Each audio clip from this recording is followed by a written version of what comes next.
মমতা বন্দ্যোপাধ্যায় অভিষেক বন্দ্যোপাধ্যায় একটা বৈঠক করেছিলেন, সেখানে বলেছে রাজ্যের মধ্যে সব থেকে বেশি লিড দিতে হবে ভবানীপুর থেকে। সে টার্গেট বেঁধে দিয়েছে, 7,000 টার্গেট বেঁধে দিয়েছে।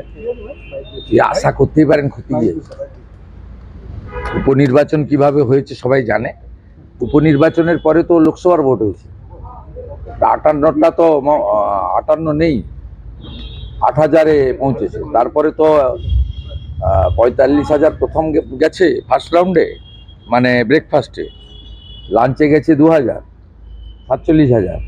তারপরে সাপারে গেছে 4,000, 51,000 তো চলে গেছে।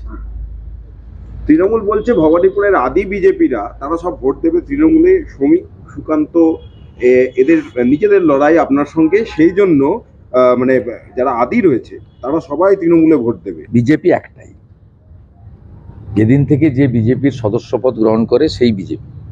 এটা আমার কথা নয়, আমাদের সর্বভারতীয় নেতৃত্বের কথা। এগুলো এই সমস্ত কথার ফাঁদ পাতা হয়, এর মধ্যে না ঢোকাই ভালো, দূরে থাকা ভালো। তৃণমূল কংগ্রেস হতাশা থেকে এই সব কথাবার্তা বলছে। আপনি দক্ষিণ কলকাতাতে বিজেপির যারা প্রতিষ্ঠাতা নেতা, তাদের মধ্যে তথাগত রায় আছেন, এক কাছেই বাড়ি। রাহুল সিনহা রয়েছেন। ভবানীপুরে যে 7জন 8জন বিশিষ্ট বিজেপি নেতার পা ছুঁয়ে প্রণাম করেছে সেদিন, তাদের মধ্যে সাগরজি আছেন, কর্নেল সব্যসাচী বাগচি আছেন, ভীম সিং বার্মা আছেন, ওম প্রকাশ মিশ্র আছেন, পারমিতা বোনরা আছেন। ওদের কাছে চলে যাবেন, ওদের উত্তর ওরা দিয়ে দিবে, ঝামাটা ওরা ঘষে দেবে। তথাগত খুব ভালো বলেন পোর্টালগুলোতে, মিডিয়াতে। তথাগত চলে যাবেন। 2014 সালে তথাগত রায় প্রথম দক্ষিণ কলকাতায় লড়েছিলেন এবং ভবানীপুরে লিড হয়েছিলেন।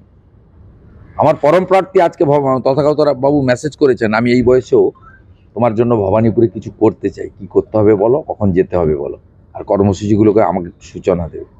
ফলো করুন টাইমস নাও খবর।